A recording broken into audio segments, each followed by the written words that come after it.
यस कथाका कथा लेखक हुनुहुन्छ करुणाकर वैद्य। एका देशमा एउटी साह्रै नै गरिब बुढी थिइन्। बिचरीको कोही पनि थिएनन्। जङ्गलमा गएर दाउरा खोजी गाउँमा लगेर बेची बडो मुस्किलले उनी आफ्नो पेट पाल्थिन्। एक दिन त्यसरी नै उनी जङ्गलमा दाउरा खोज्न जाँदा उनले झाडीमा कुखुराको एउटा फुल भेट्टाइन्। सायद बनैया कुखुराको फुल थियो। उनले त्यो फुल घरमा लगेर बडो जतनले राखिन्। केही दिनपछि त्यो फुल राखेको ठाउँबाट उनले कुखुराको चल्लोको आवाज सुनिन्। गएर हेर्दा उनले एउटा खुबै राम्रो रहरलाग्दो कुखुराको चल्ला देखिन्। बुढी त्यस चल्लालाई आफू नखाएर भए पनि जिउ तिउ गरी हुर्काइन्। एक दिन त्यो कुखुराको चल्लो ठुलो भाले भयो। अनि त्यो भालेले बुढी आमा तिमीसँग पैसा छ भने देऊ न, पसलबाट केही किनेर ल्याउँछु भन्यो। भालेले पनि मान्छेले जस्तो बोलेको सुन्दा बुढी छक्क परिन्। अनि आफूले बडो मुस्किलले बचाइराखेको 1 पैसा झिकेर दिइन्। भाले त्यो पैसा लिएर ठुलो पसलमा गएर भन्यो, पसले दाई मलाई झट्ट 1 पैसाको चामल दिनुहोस् त। अनि पसले पनि छक्क परेर भन्यो, 1 पैसाको चामल कति आउँछ र? थाप केमा लाने? अनि भालेले भन्यो, मेरो कानको पालमा जति अटाउँछ त्यति नै राखिदेऊ। अनि पसलले पनि त्यो सानो पालमा कति नै अट्ला र भन्ने सोचेर उसले हुन्छ भनेर भालेको कानमा चामल हाल्न थाल्यो। तर के अचम्म, पसलेको चामलले भरिएको त्यत्रो ठुलो पसल सबै सकेर गयो, तै पनि त्यो भालेको कान भने भरिएन। अन्त्यमा पसलले हताश भएर भन्यो, यो तिम्रो पैसा फिर्ता लिऊ अनि मेरो सबै चामल फिर्ता गर। भालेले पनि हुन्छ भन्यो। आफ्नो पैसा पहिले नै लिएर अलिकति चामल भुइँमा खनाएर भुर्र उड्यो। घर पुगेर भालेले भन्यो, बुढी आमा ठाउँ खाली गर। बुढीले पनि भालेले भनेको जस्तै गरिन्। अनि भालेले आफ्नो कानबाट चामल खनाउन थाल्यो। त्यो बुढीको सानो झोपडी चामलले भरियो। फेरि भाले उडेर एउटा दालको पसलमा पुग्यो। त्यसलाई पनि उसले चामल पसलेलाई झैँ ठगी बुढीको घरमा दालको थुप्रो लगाइदियो। त्यसै गरी त्यस भालेले 1 पैसाको नुन, तेल, मसला आदि इत्यादि चाहिने जति हरेक थोक जम्मा गर्यो।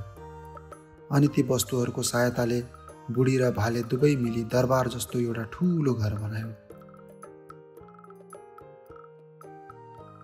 त्यस बुढी महारानी जस्तै भइसकेकी थिइन्। धन सम्पत्ति पनि कुनै राजाको भन्दा कम थिएन। त्यसपछि एक दिन त्यो भाले त्यस देशको राजाको छोरीसँग बिहे गर्न भनी हिँड्यो। जाँदा जाँदा भालेले बाटोमा एउटा माउरीको झुन्ड भेट्टायो। अनि ती माउरीले भन्यो, भाले दाई कहाँ जान लागेको? अनि भालेले भन्यो, राजाको छोरीसँग बिहे गर्न। अनि माउरीहरूले भने, हामीलाई पनि तपाईसँगै लैजानुस् न, हामी तपाईँलाई टोक्दैनौँ, बरु तपाईँको कुनै काममा लाग्नेछौँ। अनि भालेले पनि माउरीहरूलाई सबैले आफ्नो कानभित्र राखेर लग्यो। जाँदा जाँदा उसले एउटा ठुलो पोखरी भेट्यो। अनि त्यो पोखरीले उसलाई सोध्यो, भाले दाई कता हिँडेको? अनि भालेले भन्यो, राजाको छोरीसँग बिहे गर्न। अनि पोखरीको पानीले भन्यो, मलाई पनि सँगै लैजाऊ न, सायद म तपाईँको कुनै काम लाग्न सक्छु कि? अनि भालेले पनि पोखरीको पानीलाई कानमा राखेर लग्यो। अनि फेरि जाँदा जाँदा उसले एउटा बलिरहेको दाउरा भेटायो। अनि त्यो दाउराले उसलाई सोध्यो, भाले दाई कता हिँडेको? त्यस दाउराले पनि त्यही प्रश्न गर्यो। अनि फेरि भालेले भन्यो, राजाको छोरीसँग बिहे गर्न। अनि दाउराको आगोले भन्यो, मलाई पनि तपाईँसँगै लैजानुस् न, सायद म तपाईँको कुनै काम लाग्न सक्छु कि? अनि भालेले भन्यो, काहीँ तिमीले मलाई पोली दियौ भने? अनि दाउराको आगोले भन्यो, मबाट तपाईँलाई केही पनि हुँदैन। आगोलाई पनि भालेले आफ्नो कानको छेउमा राखेर लग्यो। एकछिनपछि त्यो भाले राजाको दरबारमा पुग्यो र उडेर एउटा रुखको हाँगामा बस्यो। त्यो दिन राजाको छोरीको विवाह हुन लागेको थियो। चारैतिर निकै चहल पहल र खुसियाली देखिन्थ्यो। त्यस बेला भालेले कराउँदै पालेलाई भन्यो, ए द्वारपाले, म राजाको छोरीसँग बिहे गर्न आएको हुँ। ल त चाँडै राजालाई खबर गरिदेऊ। भालेको कुरा सुनेर पहिला त द्वारपालले हाँसे। पछि त्यसले केही सिपाहीहरू बोलाएर भालेलाई धपाउन लगायो। अनि भालेले पनि बडो फुर्तीका साथ, माउरी भाइ हो, सिपाही सबैको शिर खाइदेऊ त। भनेको मात्र के थियो, माउरीहरूको एक झुन्डले भुनुनु गर्दै सिपाहीहरूलाई टोक्न थाले। बिचराहरू डरले कराउँदै सबै कुरा राजालाई निवेदन गर्न पुगे। राजाले पनि गजब मान्दै भालेलाई बोलाउन पठाए। तर भाले भने आफ्नो ठाउँबाट पिटिक्क पनि चलेन। अन्त्यमा हार मानेर राजा स्वयं नै हात्तीमाथि चढेर भाले भएतिर आइपुग्यो।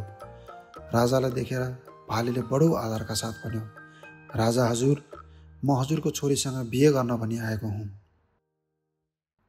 हजुरको छोरी मसँग विवाह गरिदिनुहोस्। अनि राजा एकदम जङ्गिएर भने, त जस्तो जाबो एउटा बनोट जीवसँग म आफ्नो परम सुन्दरी छोरीको विवाह गरिदिउँ? यदि त आफ्नो भलो चाहन्छस् भने यहाँबाट भाग, नत्र तेरो ज्यान रहने छैन। अनि भाले मात्र किन कम हुन्थ्यो र? अनि भालेले पनि आगोलाई सम्बोधन गर्दै राजाको महल जलाउने आदेश दियो। भालेले हुकुम मात्र के दिएका थिए, राजाको दरबार उनका अगाडि बल्न थाल्यो। सबै भाइ भारदारहरू, स्त्री पुरुष कोलाहल गर्दै जतातता भाग्न थाले। राजाले आगो निभाउन लाखौँ कोसिस गरे, तर आगो झन्झन चर्केको हुँदै दन्किँदै गयो। अन्त्यमा राजा हार मानी भालेसँग आफ्नो छोरीको विवाह गरिदिने बाचा गरे।